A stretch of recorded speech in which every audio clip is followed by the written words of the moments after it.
କାହିଁ ସେମିତି ହଉଥିଲୁ କହିଲୁ? ଯା ଯା ଗାଧା ପାଧା କରିବୁ ଯା।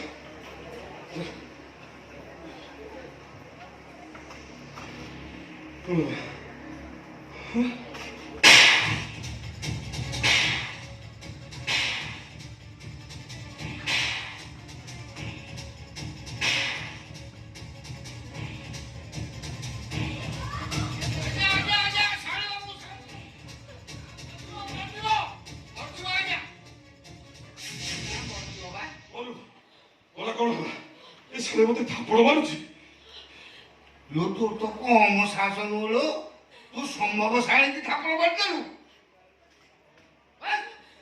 তোর যা মারিବାକୁ ইচ্ছা ହେଲା তা তলକୁ তো গোইঠা দেল নেই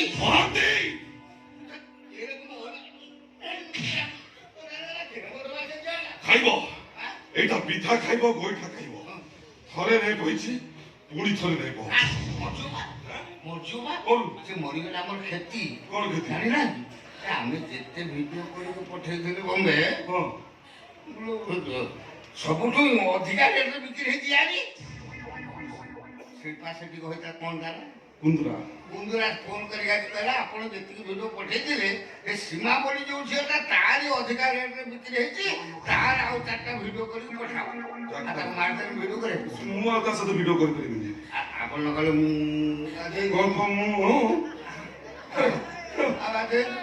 ଠିଆ ହେବି ଆଉ ଲମ୍ବା ହେଇଯିବ, ଭିଡିଓଟା ଲମ୍ବା ହେଇଯିବ। ହଉ ହଉ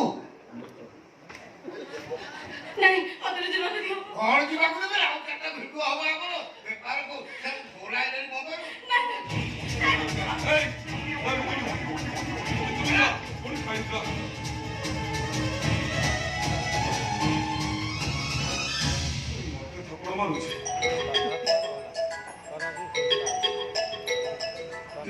ସାଗରିକା ଫୋନ କରୁଛି। ପୋଲିସ ଟଙ୍କା ଦେଖି ସିନା ବାହା ହେଇଗଲା। ମୋ ଠାରୁ ଯୋଉ ମଜା ପାଇଛି ସେ କଣ ମତେ ଭୁଲି ପାରିବ? ସାଗରିକା ମାଇ ଡାର୍ଲିଂ।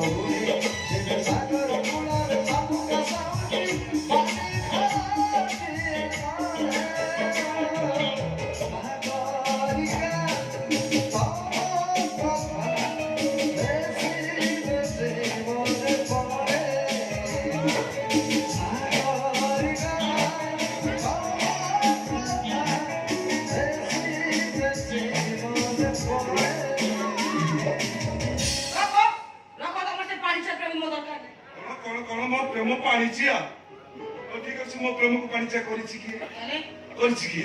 ବିଶ୍ୱାସ କର, ତମେ ବାହା ହେଇକି ଯିବା ଦିନ ଠାରୁ ମୋ ପ୍ରେମକୁ ସେମିତି ସଞ୍ଚିତ କରିକି ରଖିଛି। ତମେ ନା ମୁଁ ପୁରା ବାବାଜୀ। କଣ କଲ?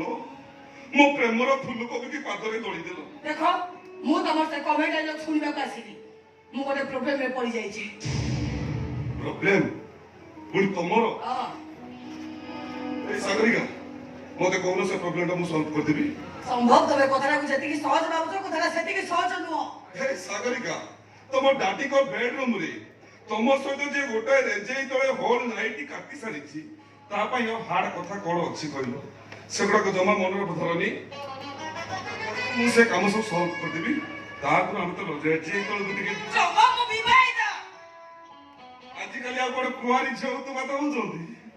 ଉତ୍ପାତ ହଉଛନ୍ତି ବିବାହିତା ଯେ 2ଟା ଛୁଆର ମା। ତମେ ନ୍ୟୁଜ ବି ଯଦି ଦେଖୁନ, ବର୍ଷା ସହ ଟୁଙ୍ଗୁରୁ ବଳ ଅଟୋ ଭିତରେ କରିଲେ ଖେଳ। 2ଟା ଛୁଆର ମା ଆଚାର ବେପାରୀ ସହିତ ଫେରା। ବିପଦରେ ପଡେ ତମେ ଏସବୁ କଥା କହୁଛ। ଆମ ଘରେ ଘୂର୍ଣ୍ଣି ବାତ୍ୟା ଚାଲିଛି। ଭଲ ତ ଫ୍ୟାନ ବନ୍ଦ କରିଦବ, ଏସି ବନ୍ଦ କରିଦବ, ପବନ ପୁରା ଭାସି ଭାସିକି ମାରିବ। ମୁଁ ଡରି ଗୋଟେ ଝିଅକୁ ବାହା ହେଇ ଯାଇଛନ୍ତି, ଆଉ ସେ ଝିଅ ଶଙ୍ଖା ସିନ୍ଦୁର ପିନ୍ଧି ବୁଲୁଛି। ସବୁ କଣ ତମରି ଭଳିଆ?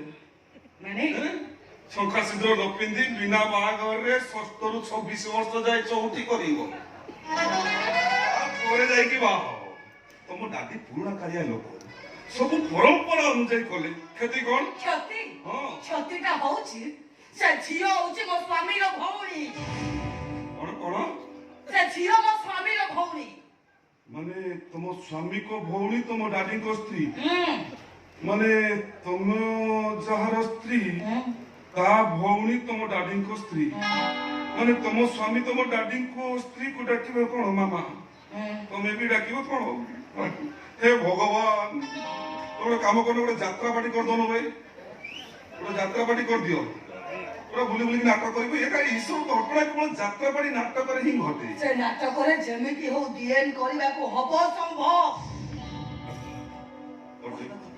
କରିଦେବି। କରିଦବା। ମତେ ଖାଲି କୁହ କାହାକୁ ମାରିବାକୁ ହବ? ସେ ସଚିନର ଭଉଣୀ ମାନେ ସନ୍ଧ୍ୟା ବେହେରା, ଯିଏ ମୋ ରାସ୍ତାରେ କଣ୍ଟାବାକୁ ଆସିଛି, ସେ ମରିବା ଦରକାର ସମ୍ଭବ। ତମେ ଜଣେ ନାରୀଟି, ଆଉ ତମକୁ ମୁଁ କଣ ଲାଗୁଛି ଟି? ନାଇଁ ତମେ ଜଣେ ନାରୀ ହେଇକି ଆଉ ଜଣେ ନାରୀର ସର୍ବନାଶ କଥା କେମିତି ଚିନ୍ତା କରୁଛ? ସମ୍ଭବ। ଆରେ ତମର ସିନା ବୟସ ଅଛି, ତମର ସବୁ ଚମଡ଼ା ଟାଇଟ୍ ଅଛି। ଆରେ ଦେଖ, ନବମରେ ଜଣକୁ ପଟେଇଲ, ଦଶମ +2 BA ପ୍ରତିବର୍ଷ ଗୋଟାଏ ଟଙ୍କା ଚେଞ୍ଜ କଲ। କାହିଁକି ସେମିତି ହଉଛ? କାହିଁକି ଜଣକ ସଂସାର ଭାଙ୍ଗୁଛ କହିଲ? ତମେ କଣ ଜାଣିନ ଯୋଉ ଝିଅ ସ୍ୱାମୀ ସ୍ତ୍ରୀଙ୍କ ସଂସାର ଭିତରେ ପଶେ ସେ ନର୍କକୁ ଯାଏ ବୋଲି? ଦେଖ, ମୋ ପୂର୍ବତନ ପାର୍ଟନର ହିସାବରେ ମୁଁ ତମକୁ ହାତ ଯୋଡ଼ିକି କହୁଛି, ତମେ କାହା ସଂସାର ଭାଙ୍ଗନି, ନହେଲେ ୟୁଟ୍ରସ୍ କ୍ୟାନ୍ସର ହବ, ପୁରା ଅଭିଶାପ ଦବ, ତାରି ଅଭିଶାପରେ ମରିବ ତମେ।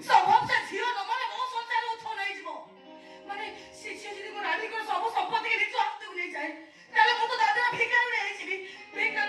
ସେଇଟା କେବେ ମୁଁ ହବାକୁ ଦେବି? ମୁଁ ସମ୍ଭବ ସହାଣୀ, something different ମୋ କାହାଣୀ। ଯା ଉପରେ ପଡେ ମୋ ଚାହାଣୀ, ବଦଳି ଯାଏ ତା କାହାଣୀ। ଦେଖ ସମ୍ଭବ, ତାହେଲେ ମତେ ଏତିକି ସାହାଯ୍ୟ କର, ମୋ ରାଣୀଙ୍କର 4ଟା ମେଡିକାଲରୁ ମୁଁ ତମକୁ ଗୋଟେ ମେଡିକାଲ ଗିଫ୍ଟ କରିଦେବି। 100% ସିଓର। ତାହେଲେ ଚାଲ କମଳ ତଳକୁ ଯିବା। ସମ୍ଭବ ବିବାହିତ ବିବାହିତା ସିନ୍ଦୁର କାଇଁବା ସଂଖ୍ୟା କାହିଁ? ତମେ କିଛି ପିନ୍ଧୁନ, ତମ ସ୍ୱାମୀ କିଛି କହୁନାହାନ୍ତି, କାହିଁ କହିବେ? ତମେ ବୋଲୁଛ, ମୁଁ କେମିତି ଜାଣିବି? ହଉ ଠିକ ଅଛି, ମଟନ ନହେଲା ନାଇଁ, ଝୋଳ ଟିକେ ମିଳୁ। ହଁ, ଆରେ ସେ ରୋମାଣ୍ଟିକ ମ୍ୟୁଜିକ ଟା ବଜାରେ।